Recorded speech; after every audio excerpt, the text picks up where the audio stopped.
don't think anybody really fully understands where it's headed and what it could mean for workplaces in terms of policies and things they have to do. Whereas I think things are a little bit clearer when it comes to the marijuana law. But isn't, because, there's laws coming into place. But Hi, this is Sal Chalfie. And this is Paige McGarry. And you're actually listening to us discuss how we should start this podcast. I feel like it's sort of been done quite a bit all over the place. Yeah, but okay. Is that a bad thing? It's not a bad thing. Yeah, we had a bit of a disagreement. It's absolutely possible. Yeah, the work from home, I think, is a big thing. Or let's say intense conversation. Yeah, it wasn't a disagreement. I think we just couldn't come to an agreement. There's just so many options. Too many options. So we thought, why don't we start with everyone's favorite thing, marijuana. Marijuana in the workplace is going to be a huge issue in 2018. I think the other... So that was Stuart Rudner, an employment lawyer at Rudner Law. I spoke to Stuart in April for a piece on medicinal marijuana in the workplace. I think, over the last year we've been talking about marijuana in the workplace quite a bit. And initially it was focused on medical marijuana, and now, of course, with legalization of recreational use, there is this widespread concern that it's going to be rampant usage, or employees are coming to work impaired. And so I think we're going to see the case law develop, and particularly with respect to the duty to accommodate. And people will develop an understanding of what needs to be accommodated and what doesn't. And we've been doing a lot of presentations on that, including the 4 types of users that you can expect to see in the workplace, some of which require accommodation, some of which don't require accommodation at all. Okay, so hold on. I'm not sure who those 4 users are. Right, so those 4 types of users are addicts, casual users, self-medicators, and that means people that use marijuana medicinally but without a prescription, and then those who have a medicinal marijuana prescription. And I think employers are really going to sort of start to identify which one is which. The workplace is definitely changing. Yeah, definitely. And another way that it's changing quite a bit recently is the generations that are in the workforce at the moment. It's very scary to think that even though millennials seem like they just popped up, they have been in the workforce for a while. And even more scary is that Generation Z is fast approaching behind the millennials. So this is Amy Reich, Workopolis' Senior Manager of Human Resources. We met Amy in our previous podcast on counteroffers. Welcome back, Amy. Thanks, Paige. Thanks for having me. I think we need to be mindful of the fact that millennials have been in the workforce for a few years now. We've had an opportunity to adjust to things that millennials are really looking to gain out of work. I've seen a few different reports about the time frames and ages of millennials. Most reports I've seen start millennials at births in 1982. I've seen some reports saying that this generation ends around 1996 to 2004. So we can kind of speculate that millennials right now are in the age range of 21 to 35. They've been in the workforce for about 10 years. We've had an opportunity to adjust to what they're looking for and how they want to work and things that they're looking to gain out of their employment. Okay, so that's millennials, but now there's this whole new generation entering the workforce, and that's Generation Z. Dun, dun, dun. So again, a few different reports give different dates on the start and stop times of births for this generation. But most I've seen classify Generation Z as people being born in between the years of approximately 95, 96 up to 2009. So this generation is now in the age frame of 8 to 21. So we could already have a few Gen Z in our workforce. So I think what's important to note is millennials have been accustomed to using technology. It was either introduced to them in the late elementary school days, early high school days. So this generation kind of got integrated into technology in their more formative years. What we're seeing with Generation Z is these children are growing up with technology. Even as early as babies, they already know how to use iPhones and laptops. These are skills that don't have to be trained to this generation, whereas baby boomers saw the integration of technology rolling into the workforce over a number of years. So this poses a lot of great opportunities for employers and HR professionals, but also a lot of challenges. We can assume that the needs and requirements of Generation Z will be similar to those of millennials, but they could also have a completely unique set of needs and things that they're looking for that's unique to them. So I think as an employer, we need to be proactive. We need to start looking at our internal policies and determining what we're currently offering our workforce in the forms of flexible work arrangements, work from home opportunities, and a lot of those other flexible kind of work arrangement items, so that we can ensure that we are hiring and attracting and also retaining top talent.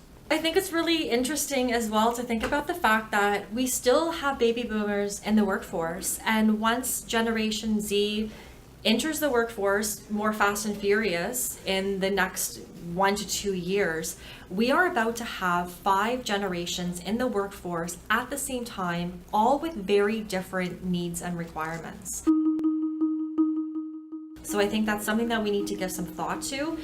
Oftentimes when we create policies, we try to do it in a manner that caters to everyone's needs, but we may see a shift in that moving forward, whereby you have 5 generations with unique sets of needs and requirements, and we may have to cater our policies to try to meet the needs of various groups.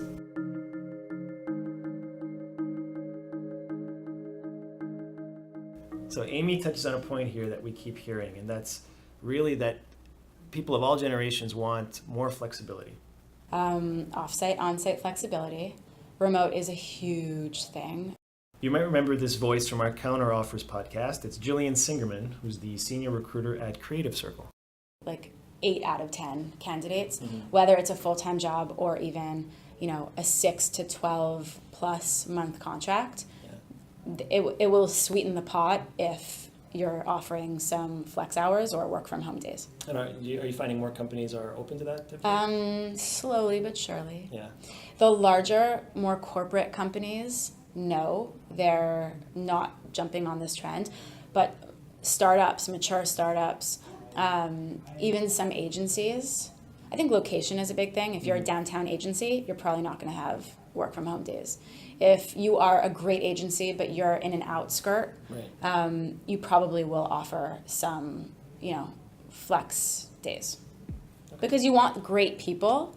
And that's not to say that great people won't go to the outskirts, but the percentage of people that are open to non-TTC accessible offices, that will change.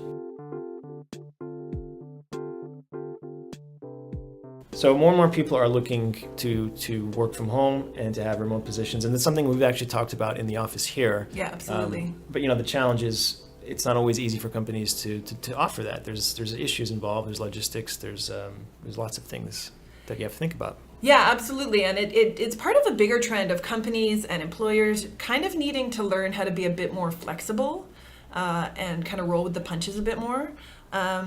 And kind of on that topic, I recently spoke to John Wright. I'm the president and managing director of the Canadian Management Centre, which is based in Toronto. So we're actually going to hear more from John in the new year for e-guide that we have coming up on hiring amazing managers. But for today's podcast, John is talking about something a little different. There's a lot of different management trends I could probably provide comments on for 2018, but one of the topics that certainly started in the last few years, and I think is right on the front edge going into 2018, is creating agile companies. So for those who aren't quite sure what that means, Paige, what is an agile company? So it's essentially one that can quickly adapt to future changes or challenges. In a way, it's kind of future-proofing your company. It's also just learning to be more flexible. There's a number of different factors that are causing companies to be thinking about this issue. The most important one is the rapid change in the marketplace. So a lot of organizations are being faced with changes thrust upon them. Other companies are a bit more opportunistic. They're seeing opportunities that they can react to or adapt and take advantage of in the marketplace. And the other thing is just the labor talent shortage that is starting to come to the front in Canada. The most recent census showed that there are 2 people retiring from the workforce in Canada with only 1 person poised to enter the workforce. So there's this talent shortage that's going to happen, and companies are going to have to think about how they can deal with that. Certainly immigration in certain skilled areas will help, but they've got to do other things as well. So what this really means, I think, is that organizations need to think about how they can change and adapt and do so at speed. A lot of organizations are now starting to think about flexible career models for their staff. And in fact, some companies, according to a recent Deloitte report, show that they don't have any career models at all. More companies are relying on flexible workforces and flexible contract workers or just-in-time skill. And in fact, 55% of companies expect this to continue as a trend in their business next year. So these organizations are facing change from the outside, some from within. They've got a talent shortage to deal with. So what kinds of things are they going to do about it? Well, one of the critical things is that they've got to have very effective leaders who are agile leaders who can develop and create agile teams. So what that means is that they need to focus on both the form and the flexibility of teams. They're brought together more around projects. You know, in years past, people would reorganize a company to achieve a certain project or goal. That's not done much anymore. Reorgs do happen, but now companies look at it as reorganizing teams and even networks of teams to get work done and get things done quickly. Skill areas, people need to be digitally savvy. They need to be comfortable working with data, which is becoming mountains of data, and analytical rigor to try and sift through all that and even use that data and the analytical skills to make decisions in real time. Part of what organizations need to adapt to is then how do you train people? So part of that is facilitating rapid learning experiences and making sure that those learning experiences are geared to the role and the tasks and ultimately the decisions that need to be made in the roles. There's one other thing that happens with these types of organizations if they're going to be successful, and that is that they have to have what's becoming an increasingly popular term, which is a growth mindset. So in thinking what companies can do and develop people with good growth mindsets, some of the things they need to do is make sure that they have people who don't fear failure. Certainly these are people who can learn and gain from failures. Some people even evolve it into best practice learning. But companies have to not be punitive when failure happens, but they have to make sure that people do learn and get some gain from it. There are people who look for development and growth opportunities for others in their teams as they're looking to build these flexible teams. And a recent report from the World Economic Forum showed that there's top 5 skills that they are ranking as the ones that are going to change over time. It was interesting to see that the top 4 of those top 5 all remained in the top 5. So complex problem solving, coordinating with others, people management, and critical thinking all were constant between their forecast of what's happening in 2015 and what will be happening in 2020. The new changes, though, were that critical thinking went to number 2 in that top 5, and creativity went to number 3. So people's ability to be skillful with complex problem solving, critical thinking, creativity, people management, and then coordinating with others, those are the skills that are the evolving skills as we approach towards 2020. And those are the skill sets that organizations should be prioritizing in helping them build agile leaders who can develop agile teams and have that roll up into agile organizations.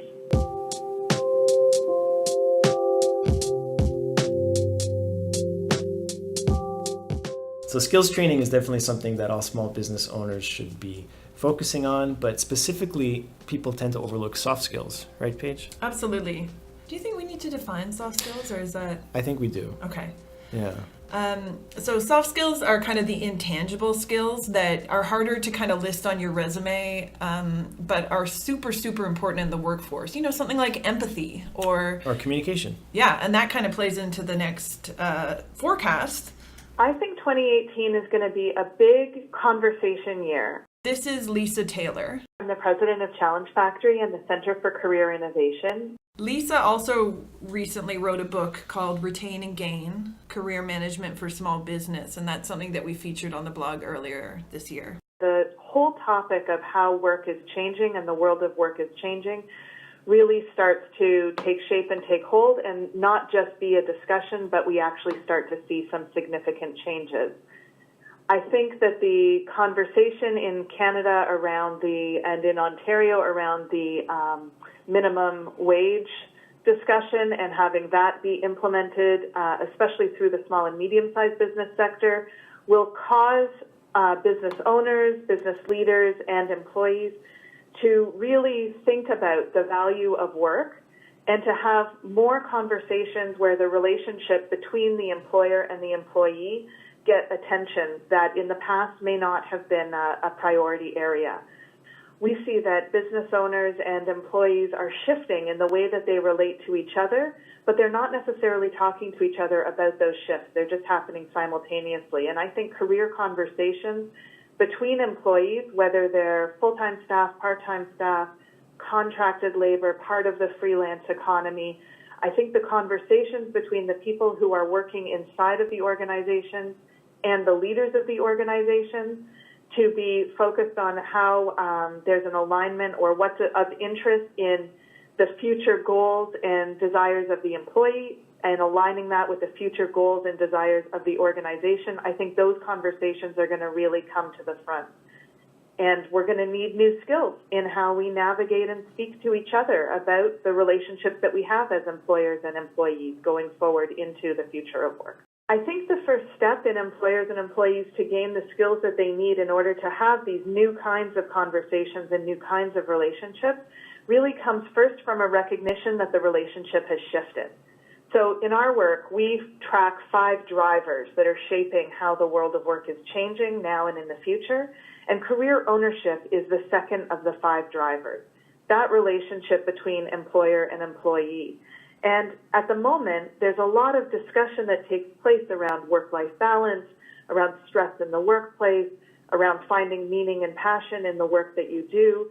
And then on the employer side, on balancing managing remote workers, managing more freelance and contract workers, there's a general awareness that the relationship is changing, but nobody has necessarily put their thumb on it and said, at the crux of all of these changes in the relationship is actually good, solid career conversations that help guide both the individual on how to navigate and balance all of the different aspects of their life, including work, and on the employer side, how to best navigate and manage with a very changing, shifting workforce.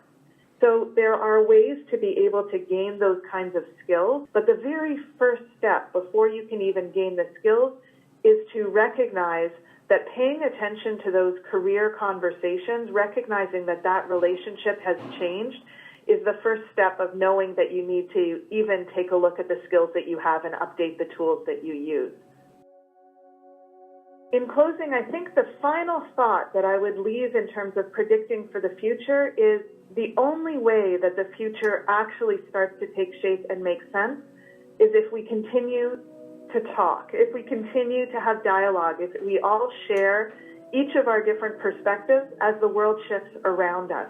And it's through the combination of those conversations that the shape of the future actually takes hold, and we can recognize what pace, at how quickly will change actually be upon us, what are we seeing and learning from each other.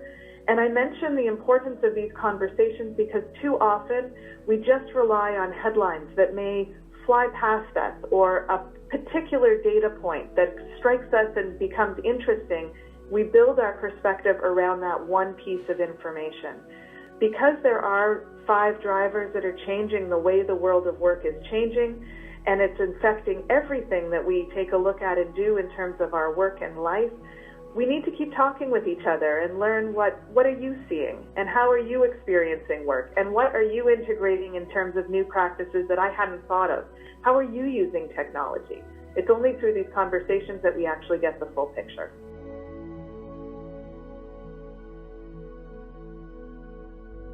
So that full picture includes a lot of conversations that people weren't always comfortable having in the past. Yeah, definitely some pretty intense conversations are starting to happen, as you've seen on the news. We're going back to Stuart to talk about harassment in the workplace. Harassment in the workplace, that's been a focus for several years and culminating with Bill 132 last year. But now, ever since Harvey Weinstein scandal broke and all of the Me Too movement, we're seeing more and more people coming forward with complaints, and employers need to address them. Well, I think people are now sort of feeling the way through or around the subject. I think what's going to change is that there'll be more clearer guidelines as to what employers should do when they're faced with complaints of harassment. Since Bill 132 came into force, which is September 2016, we saw an uptick in the number of harassment complaints. But harassment could be, anything, not necessarily sexual harassment. It could just be, a manager who is abusive or bullying and that kind of thing. Which I don't mean to diminish the seriousness of that. But just over the last month or so, since the Harvey Weinstein scandal broke, we're seeing a lot more allegations of sexual harassment and historical sexual harassment, or maybe either it's been going on for years or it took place many years ago, and now people are coming forward. So we're seeing a lot more of those scenarios.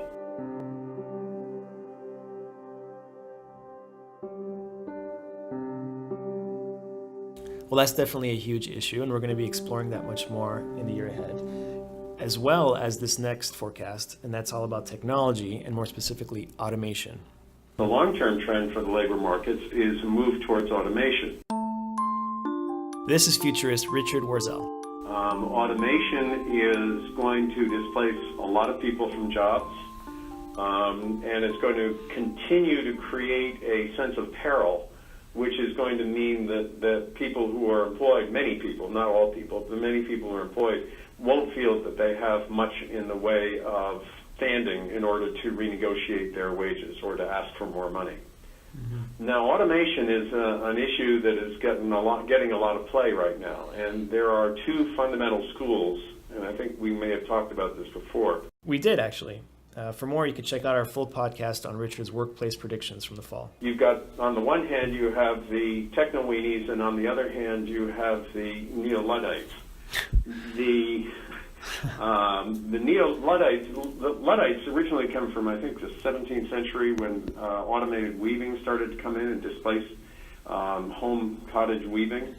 And Ned Ludd is a potentially mythical character from the UK who led people to smash the automated looms because they said they would displace people. Mm-hmm. And indeed, they did. But what also happened, and this is traditional with the history of automation, is that new jobs were created in part because as the cost of weaving came down, or as the cost of mass-produced goods came down through automation, people effectively got an increase in the standard of living. So if something used to cost, pick a number, $50, and now it costs $25, you've got $25 left in your jeans to buy something else. So that's effectively an increase in the standard of living, and that meant the demand for other goods goes up. And that led to other kinds of jobs appearing, and that has been the tradition for hundreds of years. That technology does destroy jobs, but it also creates new ones because it creates an increase in the standard of living for most people. Now, that's the techno-weenie point of view, that new jobs are going to appear and people will be able to retrain and move into a different field. The neo-Luddites say, yes, that's true, but the problem is that automation is decimating so many jobs that there aren't going to be enough jobs to go around. Now, I actually come down in between.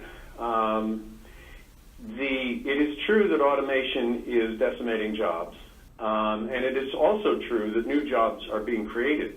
There are two things that are different this time. The first one is the speed with which these things are happening.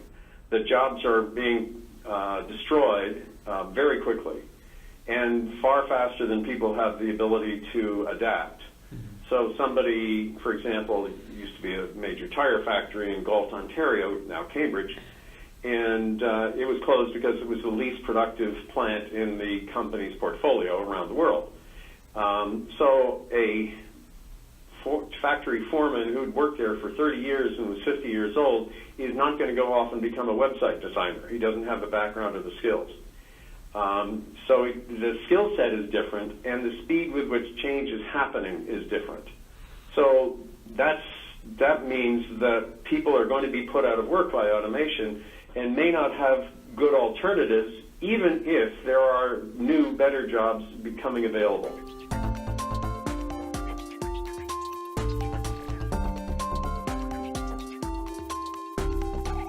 So would you call yourself a techno weenie, Paige? Or are you more on the side of the Luddites? I think I'm somewhere in between, like Richard, although sometimes I wish I was more of a Luddite.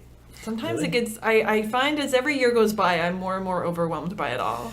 I try to stay up to date with techno, but I feel like, as you're right, as you get older, it just gets harder and harder. These freaking kids. Just get off my lawn already. You would not believe how many times Sal says that. I say it often. I don't even have a lawn. That's the funny part. Well, there's a lot to take in there. Obviously, it's a huge issue. But I think we're still early stages, and you don't have to panic, basically, is I think what Richard's saying here. Not yet, anyway. Yeah, and if you want to learn more about that, again, the podcast that we did with Richard is really fascinating, and he goes a bit more into detail about what employers and employees can do to prepare themselves for this upcoming automation. The robot invasion. Yes. Also, Richard's a very fascinating guy, so definitely look him up. Well, that's it. That's it. We did it. Happy holidays, everyone. Happy New Year. And we'll see you in 2018. Safe for Work is produced by me, Sal Chalfie, Paige McGarry, Andrea Greck, and Sonia Matheson. Theme music by the band Code Pie.